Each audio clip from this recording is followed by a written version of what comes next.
Felipe Luiz vai conceder entrevista coletiva. Luana Trindade está lá no auditório para acompanhar. Não é isso, Luana? Isso aí, Merchou. Boa noite, Felipe.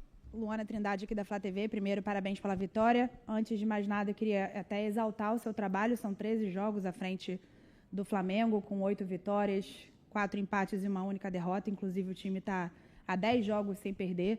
Queria que você comentasse um pouquinho sobre a atuação da equipe hoje, que foi muito superior, principalmente, teve uma grande atuação, principalmente no primeiro tempo, e até acabou quebrando aí a sequência de 16 jogos de invencibilidade do Inter. Tô muito feliz pela vitória, foi um grande jogo, um adversário à altura, que estava brigando pelo título, mas existe essa comunhão, essa sinergia com a torcida, os jogadores comprometidos durante a semana em todos os treinamentos, fizeram um jogo impecável, seguiram o plano de jogo de maneira perfeita e acho que fomos justos, tenho certeza que fomos justos vencedores dessa grande partida. Pelo que me falaram, o Inter foi a primeira vez que o Inter tomou 3 gols no Brasileiro, não confirmo esse dado, mas me falaram. E como você falou, 15 jogos sem perder, não é fácil. Né? Parece fácil, porque porque nós somos o Flamengo, porque estamos no Maracanã, então muitas vezes a gente dá é natural uma vitória assim, e não é natural. Não é tão fácil, eu falo, não é fácil, sempre é difícil e por isso que eu valorizo tanto o esforço dos meus jogadores, do que eles fizeram durante a semana, da mobilização que eles tiveram para o jogo e se viu perfeitamente o desempenho depois deles no campo. Felipe, aqui, lá em Fortaleza, você me falava que, independente de chance de título, poderia te cobrar que a equipe jogaria com vontade até o final e hoje, realmente, o Flamengo consegue jogar com essa vontade. E tem um jogador que hoje não conseguiu ir tão bem assim, que é o Alcaraz, mas é um jogador de muito prestígio, porque ninguém joga na Itália, ninguém joga na Inglaterra, ninguém é comprado por um clube aí no Brasil por mais de 100 milhões se não tiver muita qualidade. O que você identifica nesse jogador, o que você acha que pode ser trabalhado para que o Alcaraz melhore e consiga mostrar o futebol que a gente sabe que ele tem? Um jogador que, primeiramente, dá tudo pelo time. Né? A gente vê o esforço dele, cada vez que ele erra ou perde uma bola, a gente vê que ele tenta de novo, ele não se esconde do jogo, ele é um cara com muita força e, obviamente, que não está no seu melhor momento, mas é um jogador que dá tudo. E esses jogadores, todo jogador passa por fases boas, fases ruins, fases melhores, de muita confiança, onde até as jogadas que você erra acabam dando certo, e tem fases que você não está no teu melhor momento. Ele não está passando por uma fase horrível, né? Mas ele... Por quê? Porque ele trabalha, porque ele treina muito, porque ele presta atenção nos treinos, ele presta atenção nos vídeos, então ele acaba executando. A execução não tá tão fina, mas questão de tempo. Questão de tempo, a única coisa que eu posso fazer é dar todo o suporte para ele, dar todo tipo de carinho, para que ele possa superar essa fase que não é tão boa para ser o Alcaraz que todo mundo quer que ele seja. Sem pressa, um jogador que assinou um contrato longo com o Flamengo e que tem bastante tempo, precisamos dar apoio e suporte para ele, porque o que a gente pede, a torcida pede, é raça, né? Então a raça ele está dando. Depois, a qualidade e a finura com a bola, ela vem às vezes mais, às vezes menos, mas a raça está aí e a gente está vendo isso. Felipe, boa noite. Saiu alto, hein? Não sabia, vou falar um pouquinho mais longe. Felipe, na hora do primeiro gol do Léo Ortiz, a gente estava um pouquinho distante e eu vi que o Léo Ortiz foi no banco e tinha cumprimentado o auxiliar, não tinha conseguido identificar. Depois a Letícia, minha colega que cobre comigo, mandou um vídeo e eu vi que era o Daniel Alegria. Quando a comunicação do Flamengo nos passa o nome da comissão, a gente pesquisa, né? Mas eu ainda não tinha... Eu falei, Daniel Alegria, vou procurar no Instagram. E aí achei aqui especialista em bolas paradas. Então, eu queria saber qual foi a importância dele, se no segundo gol ele também teve importância ali que o De La Cruz passa aquela bola ali para o Gerson que estava no vazio, se foi mais genialidade do De La Cruz, mas acabou que era um jogo difícil assim no início da partida, estava bem equilibrado, e o Flamengo, nas bolas paradas, acabou conseguindo clarear. É óbvio que o segundo gol não é de bola parada, mas vendo um rebote de bola parada, que a zaga do Inter está desajustada e o Flamengo consegue o segundo gol. Obrigado, boa noite. Boa noite.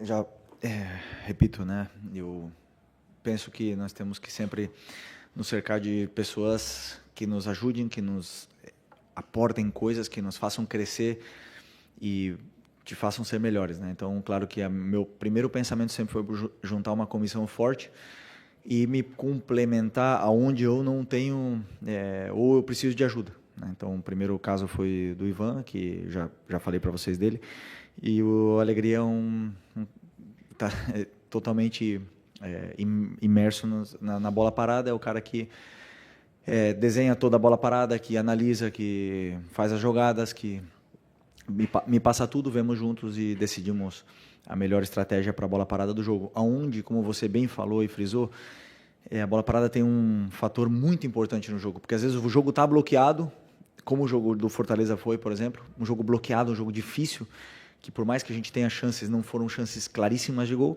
e às vezes a bola parada desbloqueia essa chance. Então, super importante, treinamos essa semana e acabou dando certo, né, com algumas chances.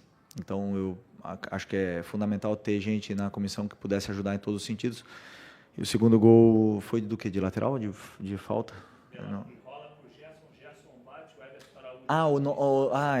Tá. Não, sim, claro, jogada ensaiada. Então, jogada ensaiada e jogadores acreditando na ideia. Assim, fez o trabalho dele. O que tinha que fazer. Estou feliz. Felipe, Raíza Simplício, da Gol Brasil aqui. Boa noite. Ontem, se não me engano, né, o Tanuri passou para a gente, a comunicação do Flamengo passou um informe do Tanuri, ele trouxe o prognóstico, né, da volta de alguns atletas, e o Pedro, ele deixou claro ali que entre maio e julho, né, para o retorno do Pedro. A gente tem também aí a confirmação da saída do Gabriel, agora, depois do jogo contra o Vitória. Enfim, eu queria saber se você já sentou com a diretoria, ou já conversou em relação à contratação de mais um atacante, principalmente esse atacante, o que você entende, quais são as características que você entende que precisa ter esse atacante? Primeiro, precisamos do Pedro, claro, um jogador desse nível, era o artilheiro do Brasil, um jogador desse calibre, é muito importante que a gente possa recuperá-los, mas o principal é que ele volte bem. Sabemos que existem duas fases, a alta médica e depois a alta competitiva, que é um pouco diferente porque ele pode estar disponível, mas não no seu melhor nível a nível competitivo. Então nós precisamos recuperar bem o Pedro. Ele teve uma lesão séria, mas até agora está indo tudo de maneira perfeita na recuperação dele, e vamos dar todo o suporte para que ele possa voltar e ser importantíssimo do jeito que ele estava sendo, né? Que estava sendo o melhor jogador do Brasil até o momento. O Gabi saindo, obviamente que precisamos ir para o mercado procurar um nome importante, e está claro que o mais importante é encontrar um jogador aonde o fundamental seja que ele cumpra com as características que pede o modelo de jogo. O meu modelo de jogo, que é o que vocês já estão vendo, e o modelo de jogo que a torcida pede, né? Esse DNA. Então, vamos ir atrás desse nome com a ajuda do scout, com a ajuda da diretoria, para que possa vir para fazer o elenco crescer e melhorar ainda mais. Oi, Felipe. Aqui David Sharp, do Antenados da Jogada. Parabéns pelo seu grande trabalho que você vem fazendo até agora. Felipe, o Botafogo ontem foi campeão da Libertadores e pode igualar o feito do Flamengo de vocês de 2019, ganhando também o Brasileiro. Está muito próximo a isso. E aí surgem várias comparações desse Botafogo com aquele Flamengo de 19. Eu vou te deixar à vontade para você comparar ou não com aquele Botafogo, com aquele Flamengo de vocês lá. Mas a minha pergunta, na real, é a seguinte. Esse Flamengo de hoje, seu Flamengo de hoje como treinador, um elenco que tem à disposição, consegue bater de frente com o Botafogo em igualdade de condições? Talvez muita gente considere até esse elenco do Flamengo melhor que o elenco do Botafogo pela quantidade de jogadores de qualidade. Primeiro, parabenizar o Botafogo numa vitória justa, merecida.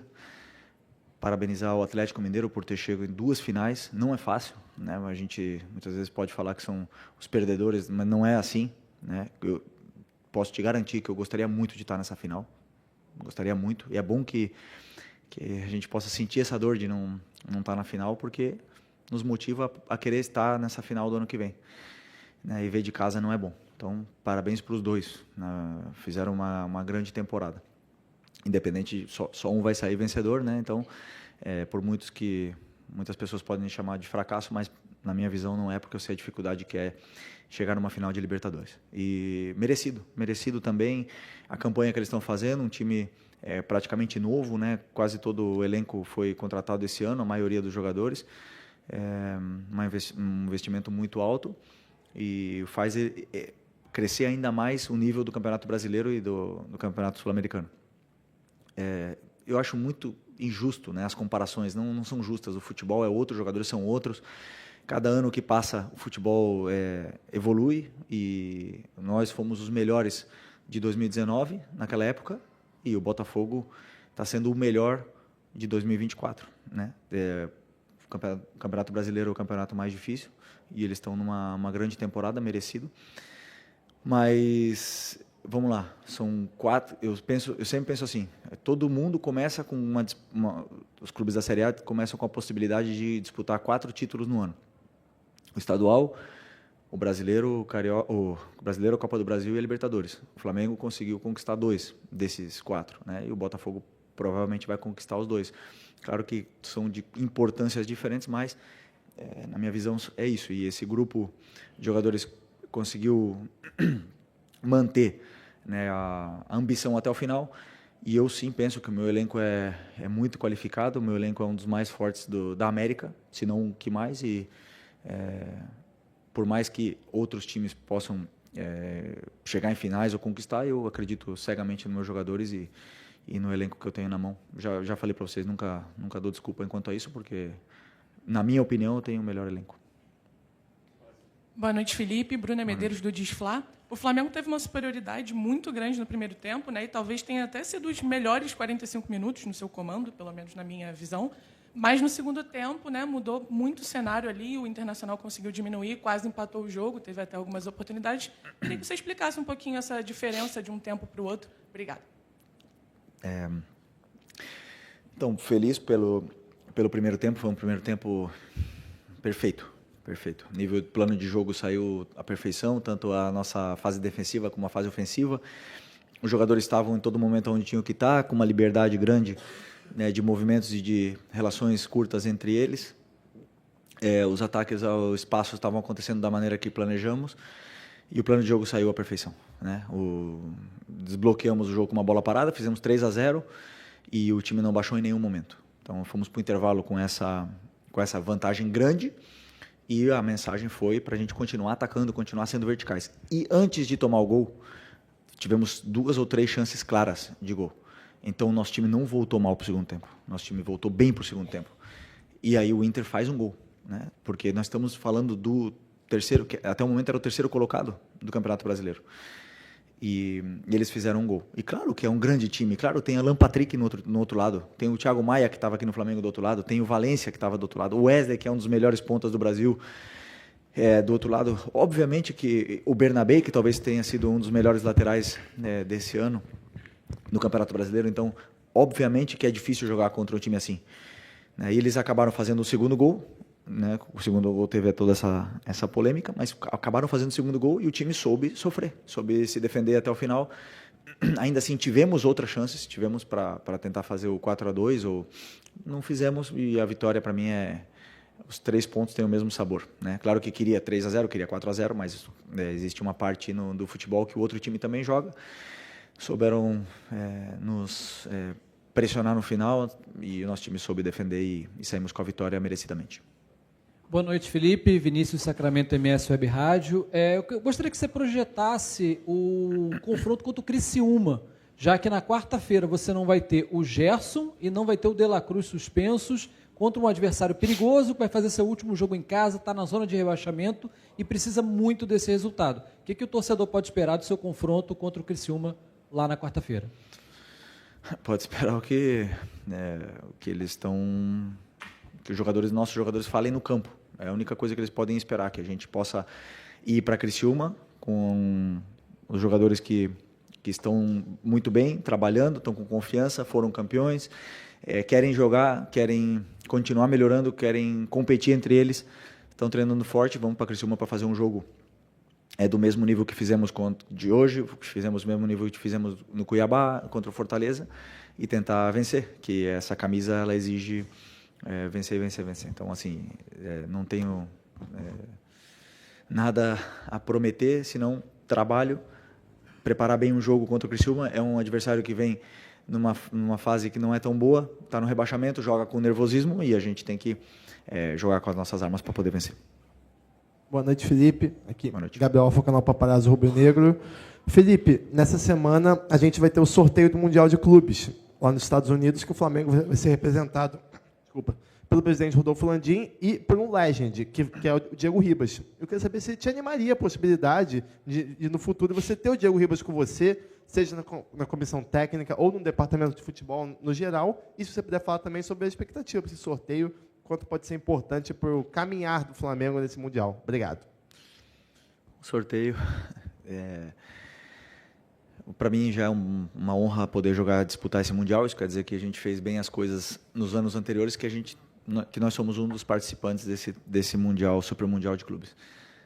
Independente do adversário, vai ser muito complicado, muito difícil, estão os melhores do mundo ali nesse torneio, e vamos, sem nenhuma dúvida, para tentar fazer um excelente torneio.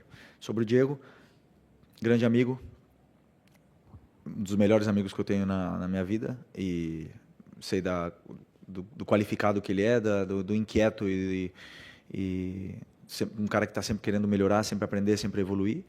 E se um dia ele decidir trabalhar no futebol novamente, seria uma honra poder trabalhar com ele de novo. Mas, repito, não sabemos o futuro, não sei o que vai acontecer, temos aí uma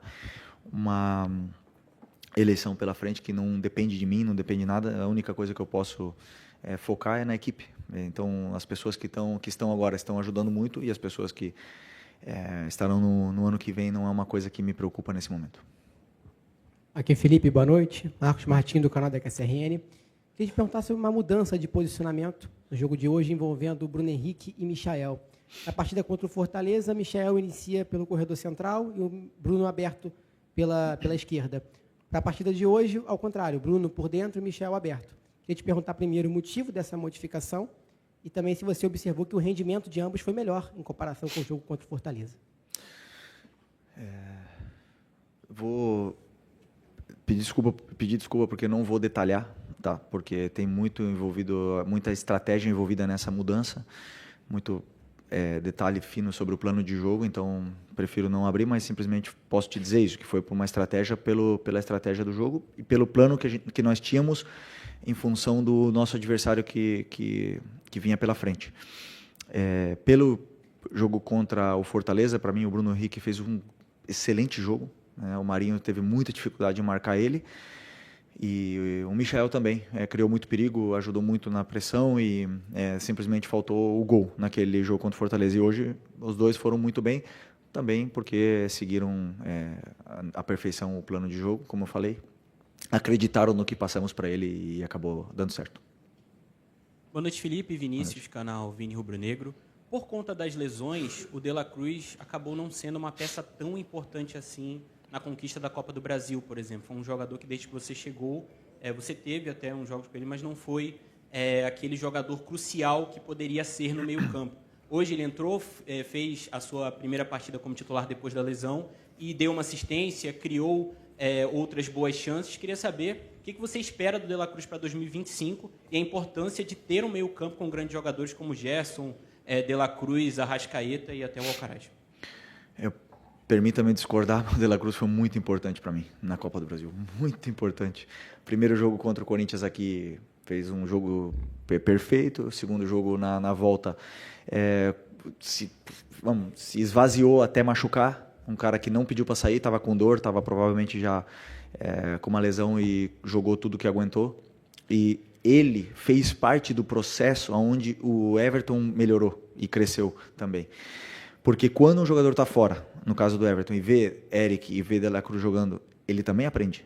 Então, para mim, é muito importante. O De La Cruz, o Everton, o Alan, que vem jogando menos, os jogadores, os meio-campistas, no caso o Gerson também, que pode jogar aí, para mim, são o coração do meu time. São os jogadores mais importantes e eu preciso muito deles. Então, para mim, é muito bom poder recuperá-lo, que ele recupere sensações, hoje ele fez tudo também que eu pedi e o futebol dele cresce. O futebol de dois volantes que jogam se penetrando tanto, cresce. Então a gente vê que o Everton está crescendo muito, o Nico vem jogando cada vez melhor, o Eric, nem vou falar dele, assim, jogador de nível Barcelona. Então, e quero muito poder recuperar o Alan também, essa qualidade que ele tem. Então, assim, estou muito feliz e bem servido com os volantes que eu tenho. Felipe, aqui à sua esquerda, Renan Moura, da Rádio Globo CBN. Queria saber qual é o planejamento que você traça para o Gabigol nessas últimas 2 partidas, quais são as lições e o saldo dessa relação, já que não é o fim de uma carreira, né? Mas sim o fim de um ciclo que ele completa, né?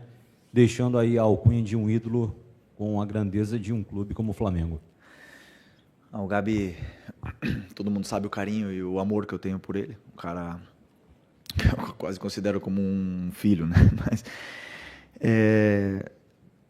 temos que ver o que a gente vai fazer agora, porque ele está com 2 cartões e ele merece sair bem, sair com uma despedida do Flamengo. Ele merece sair como a lenda que ele se tornou, né? Um ídolo eterno do clube, um cara super importante para a gente nesse processo de 2019 até agora. E vamos ver como a gente resolve essa situação para o último jogo, para que a torcida possa brindar esse amor que tem por ele, esse carinho que tem por ele, e que ele possa receber de volta todo, né, o carinho que ele deu para todos, porque ele é parte, história viva do Flamengo, e eu acredito que sim, ele merece sair bem. Não está se aposentando, como tu falou, mas é um cara que merece o carinho de todos. Boa noite, Felipe. Léo José, do Coluna do Fla. Uma das principais queixas da torcida é a falta de finalização em alguns momentos, né? Finalização quando o time tem a clareza para chutar, às vezes acaba dando um toque a mais.